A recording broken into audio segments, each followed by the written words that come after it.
Have you ever hit a career level where everything you used to do to succeed suddenly stops working?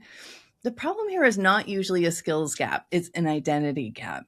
And it's one of the most misunderstood moments in a woman's leadership journey. So today I am joined by our SisterSmart coach, Kan Yue, and she is our mindset coach in the Sisters in Leadership community. I'm Jill Avey, a career success coach, and this is SisterSmart Leadership, the show that explores how women can rise from director to vice president and beyond by fully leaning into their feminine energy as their biggest advantage. Let's get you one step closer to the recognition and promotion you deserve. We're talking about the identity upgrade. It's the quiet inner shift that has to happen before the next promotion, the next level of influence, or the next version of you can actually show up. Most high-achieving women try to solve it by working harder, taking on more, or adding another certification to their resume, but none of that touches the real issue. Because the real issue isn't what you're doing, but it's who you believe you need to be to do it. And so in this episode, we're going to unpack what an identity upgrade really is and how it's completely different from just building new skills. So we'll talk about the signs that you've outgrown your current identity, even if everything on paper looks great. And we'll share the behaviors that we see in our clients when they're ready for this shift and the ways that they tend to overcompensate when they're stuck. So we'll also get into the role that boundaries play, because you can't grow into a bigger version of yourself while saying yes to everything that fits the old one. And I'll walk you through what people usually try that doesn't work. And then we'll share how we help our clients make this shift in the SisterSmart program using the saboteur work and the mindset coaching with Kan. If you've been feeling that quiet nudge that something needs to change, even when you can't quite name it, this episode's for you. Let's get into it. Thanks so much for being here, Kan. I'm really excited for this discussion. Thank you for having me, Jill. So what are we talking about when we are talking about an identity upgrade, and how is that different from just building new skills or working harder? Well, I think before we talk about identity shift, we have to know what identity is. Well, it's so much more than your title, your role, and sometimes your name, because it's basically how you see yourself, how you show up in moments that matters, and what you think is acceptable to the outside world and what makes you feel safe, and also what you think you are allowed to do or not to do. All that is your identity. It's not just There's a lot packed in there, isn't there? It is, right? Now, in terms of like skills, or sometimes we always say strategies, they're important, but I think they're built on your identity. If you sometimes feel, okay, I know what to do, and especially for our women in SisterSmart, they are mid and senior levels. They know they need to speak up. They know they need to negotiate. They know they need to delegate and all the strategies. But then a lot of times they found themselves not able to do it, can't bring themselves to follow through. And that's when you know it's not a strategy problem, but it's an identity ceiling. So essentially, I would see identity upgrade as the process of becoming a leader who actually has the mental and emotional capacity to hold those skills and strategies, and then eventually to apply them with clarity and confidence. Oh, that's a lot packed in there, isn't it? Yes. I see this so often because you're right. People do know what to do generally. We know we should delegate. We know we should be doing all these right things. Right. But that's the easy part. And this is really the hard part. So how do we know when a high achieving leader has outgrown their current identity and is ready for this kind of upgrade? Yeah. So first is you know what to do, but you can't bring yourself to do it. And the second one, I think it's one of the biggest signs, which is everything is working. And you just mentioned that everything is working and you are still producing, delivering, and also you are still receiving positive feedbacks on how reliable you are, how much contribution you've made to the organization. And yet, as you work harder and harder, you feel like you are further away from where you want to be. So that's the second sign. And the third sign would be you know how you get to where you are right now. and you tend to use the same approach. But then you notice, okay, the same approach wouldn't get me to where I want to be. Then that's when you know it might be time for an identity upgrade. Yes, I see so often women know where they want to go. They know that next level is what they're shooting for, and maybe even the level beyond or beyond that. And they just want to work harder and harder to show that they're ready, but they're not. That's not equating senior leaders seeing them and bringing them into new conversations, bringing them into special projects, bringing them into the strategy development about something rather than, getting informed that it's already happening. And so these are really good signals to be watching for. And so what happens when, somebody's feeling this stuff? And so I see so often that women will know something's wrong and something's off, and they tend to overcompensate. Have you ever seen that? Yeah. So one thing you just mentioned, overworking. Like I want it to work harder and harder. I want to do more and more. And that's sort of proving that you are the material. They should promote you. But without thinking or without feeling that you are there, you will never be there by working more. So that's overworking. And another symptom or signal that I've seen is over-explaining. I don't remember where I read it or a client said that to me, but this example is like very vivid in my mind, which is when your boss or someone in a meeting, executive meeting even, questioning, how did we get to this point? And what you heard is, how did you do this? How did you make this mistake? So then you started over explaining. Oh, this is how I did it. Oh, this is why. This is explaining a lot. But the assumption is you did something wrong. But maybe that's not. Well, you did not see yourself as an equal to that person who is actually questioning you, to see this as a collaborative opportunity to figure things out. Instead, you take the blame right away. Yes, so that's over explaining. Absolutely. And then the last one would be taking on too much responsibility. Because again, you want to show the organization that you are ready. And instead, maybe that's when you need to delegate. And for some people, yes, they did delegate. But then after that, they still think about that. Whatever they delegate to somebody else is still taking the mental and emotional space from them and take the energy from them. So they can't really focus on what will get them promoted, what will get them to where they want to be. Right. So I don't have an over something, that phrase, but that is taking on too much responsibility. It is. It is.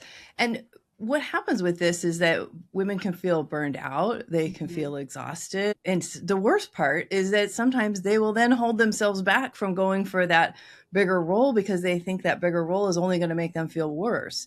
But actually, making this identity shift will help free things up. And that's where some of this magic happens, because I mean, let's look at delegation alone. So many clients will come to us and they're struggling with really letting go of projects and really empowering their team. And when we work on that delegation piece through identity shift, then they're ready to empower their team and ready to support and coach, rather than feeling guilty that they're not doing the thing and feeling bad for delegating. And we see that so often. Yeah. Beautiful. And sometimes they may feel like, I don't want people to see that I don't care. So I have to be hands-on all the time. Well, actually, if you do care, you can let people to work on whatever on their own. And that's your way of caring and supporting. That's such a good point, Kan, because women want to care. We want to be supportive. We want to be there. And sometimes that very thing is what's holding the team back. And so I will often give an exercise of let them do this 100% and, delegate, what would happen if you delegated 100%. And that can be a real stretch for people. Yeah. Yeah. And let them fail, let them have some problems, Mhm. and help them recover from that. So, Yeah. yeah, And it takes time. It takes time to go fully to that 100%, right? It's okay to fail the first time. it is. Right. You got to let yourself fail too. Right. Right. Yeah. Yes. Yeah. And that's a really good point that you're making here, is that it can take time. And, we find that small shifts work better with our nervous system, because Mhm. then, we don't pull ourselves back to our old patterns. If we try to make shifts that are too big, we can sometimes rubber band back. Yeah. And so, finding smaller things that you can let them go on, that you don't have to check in on, and, give them that leash, so to speak, Mhm. that, um, on the projects that aren't, the vital, make or break the business kinds of projects, find those places and start letting go of more and more and more, and really challenge yourself to do that. And Yeah. you can see what happens when you let go, or, Yeah. and this brings me to boundaries too, because I think this is Mhm. another way of how we can set boundaries more easily, is to Mhm. set small boundaries first and see Mhm. how it goes and see what the reaction is. And that can really help too. I know when I was a leader, that's how I did it. It was, I started to say no once in a while, and I realized, like, people were totally supportive. My boss, I said, no, I can't do that. And he said, okay, because Mhm. he didn't know what my bandwidth was. I Yeah. did. And so he wanted to support me. He didn't want me to Mhm. be overloaded. Mhm.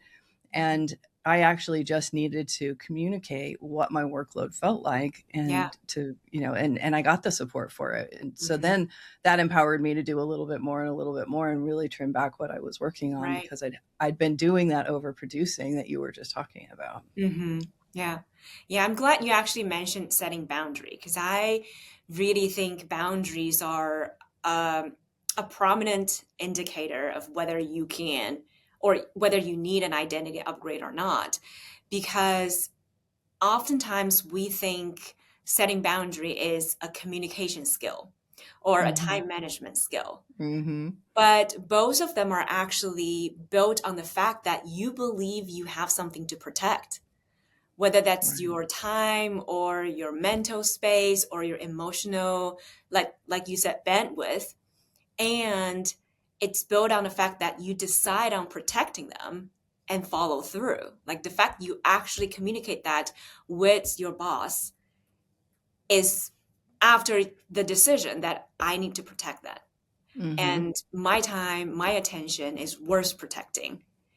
And switching from I want to give 100% of myself to everyone to making a decision to protect it, that's identity upgrade. It Knowing that absolutely it's is. worth it. And especially as you go up higher and higher, when you become more senior, boundaries are more leadership, because your Hmm. time, your attention, your energy are so limited, and they're like the um, scarce resource for Yes. the organization, and you have to spend that strategically and be more careful with it. So sometimes um, we may fear we are disappointing some people, but you have to disappoint a few to actually focus on the tasks that are more important so that more people can benefit from it. That's such a good point, because I see this happen a lot, even just in our program, of how Mhm. much time people feel they can dedicate to their own personal development. And I know that the biggest hurdle that you first face in this program is deciding you're worth it. And Mhm. until women decide that they're worth spending the time on, Yeah. that, that it's worth spending time on yourself, Mhm. they won't find the time to do it. Everything else will be so much more important, and they'll Yeah. take care of everyone else and never have any time left for themselves. Yeah. And that same thing happens at work, right? And so what you're talking about is, as you rise up the ladder, you are much more valuable to that company, and Exactly. you have to see yourself as that, and you have Mhm. to see yourself as that scarce commodity that you're talking about, and protect your time so that you can, work at your highest calling. Hmm. But if you don't see yourself at that level yet, then this is going to be really hard to do. Very true. Yes. What do people try that doesn't work? Mm. Have you seen that? Strategies, like choosing strategy first over identity upgrade or without the identity. So, um, like maybe go online to find some confidence tips. Yep. But those tips may not match with their identity or who they are or who they see themselves are. Or in terms of communication, be more assertive, but then still feel the fear inside. But you can't pretend all the time, all the way up to CEO. That's not going to Right. work, right? And another thing I've seen is try to think positively through challenges. While you can think, you can say more affirmations, but until you really feel that, until you Hmm. really feel safe in being that, it's always just thinking. And Yes. you can't think your way up. You have to Yeah. really live that, live your way up. And I think the last one would be we, me included sometimes, we need external validation to feel confident, to feel like, yes, we are there or we are Hmm. already there. But actually, it works the opposite way, which is you have to feel it first. You have to feel confident. You have to know you are ready, like deep knowing that you are ready. Hmm. Then you will get promoted. So that's like Yes. basically three ways that I see people. Yeah. Yeah. And that's one of the reasons why the personal strategy retreat that we do in our Hmm. program is so important, because it's that time where people get away from the busy go day to Yeah. day, and Mhm. they get time to listen to that quiet inner voice, because it's that quiet inner voice that's going to tell you you're ready. Yeah. And that's the one we want you to listen to, Mhm. not all of the stuff going on every day. You Yeah. know, we're gonna, you know, our inner critics are gonna come up, and our doubts and fears are gonna come up on the day to day. But Mhm. when we're quiet and with ourselves, that's when we can really, you know, kind of find out what we're destined for and what we really are made of, Yeah. because we know that, we know inside what Yeah. that is. And moments like that can be magic. It's Hmm. like, yes, that's what I want to do. And then when you reach that moment, when you feel the magical energy, well, you have to claim it. And sometimes Hmm. we don't tend to claim it. Yes, I know it. Deep down, I know it, but I can't bring myself to claim it. Whenever you feel you can't bring yourself to do something, that's probably time for an upgrade on your identity. Yeah, that's great. Okay, good. That's a good, perfect signal for us. Now, how do we do it? How do we What are do the, it? Yeah. yeah. So I would say awareness comes first. Hmm. Like, know that this is your old identity. This is what's working, what's making you um, stepping back or playing small. We're not Hmm. able to apply the strategy. So that's the awareness. And then next step is accept it. Well, it's not being complacent, but know that there is origin of who you are or what you feel safe, what you feel is acceptable these days. But that can change so that you don't blame yourself. And next step would be take ownership. Take Hmm. ownership, not to blame others, not to blame your organization, not to say, why can't I do this? Why am I not getting blah, blah, blah? Right. But ask yourself, how did I contribute to this result? Like literally, matter of fact, no blaming yourself, but just to see that if you get yourself into this situation, you can get yourself out of this situation as well. So that's taking your power back instead of blaming yourself. Yes, and there's always a piece of personal power in here. Hmm. Yes, we're in a system. Yes, there's players around us. But Mhm. yes, we have power too. Yeah, yeah. And I think some of the back to the awareness in the program when we're doing the saboteur work, Hmm. that's like noticing the part of you that is limiting you from your next level. And that's Yeah. probably part of your identity these days. And then what when we are trying to shift or change the saboteur or make it disappear, that's part of the shifting your identity work.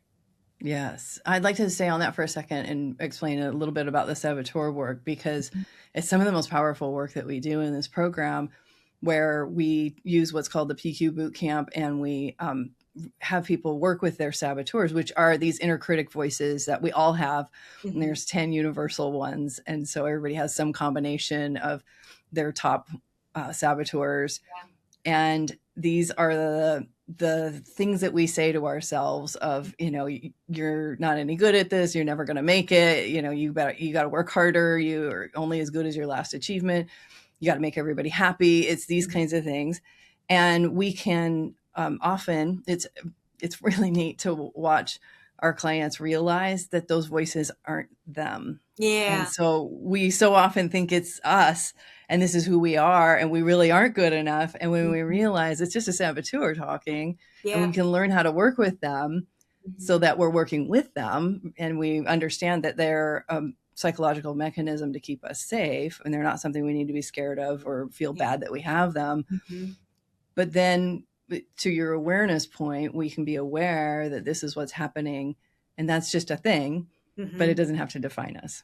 Exactly. Yeah. It's interesting, like we talk about identity work, but then when it comes to saboteur, it's good that we are not identifying with it.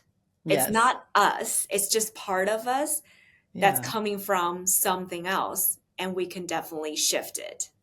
Right. Right. And we recognize that these are just patterns that we all Mhm. create as children to make Yeah. sense of the world. Mhm. And they were really useful for us when we were younger, but they're not useful for us as Yeah. adults, Mhm. and really not useful when we're trying to climb the ladder. Right. And then we can work with them. Mhm. And, so often when clients are talking about their experience in the program, they'll point back to this one piece of the work, which, it's a 6-week program, but Mhm. it's, so it's a small part of the year that they spend with us, but Yeah. it's really powerful. So what Mhm. else can we do besides the saboteurs to work on this I would identity say some shift? mindset work. And I Hmm. the identity part, identity shift is mindset work. Or I would say Absolutely. the consequence of the identity work is to shift your mindset. Um, to I would say to change some of the internal narrative that you have been telling yourself again and again, so that you feel that you are ready for the next level, or you already see yourself as someone who is at the next level. So that's the mindset work piece.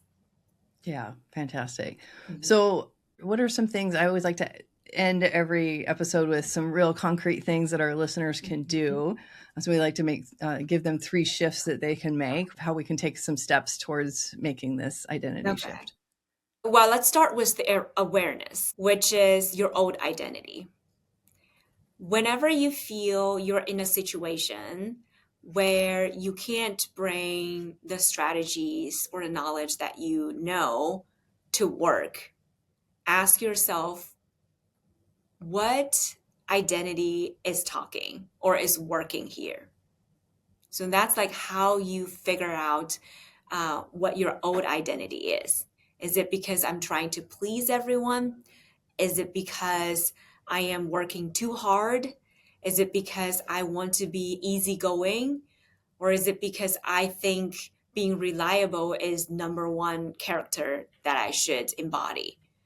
So that's Mhm. like the awareness piece. And the second one would be taking ownership of the result that you are creating or the Mhm. situation that you are in.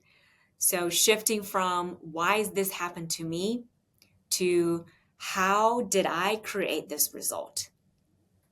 Why is it making so much sense that I put myself in this situation? Oh, yes. You took us through such a good exercise in the Sisters in Leadership program a few weeks ago.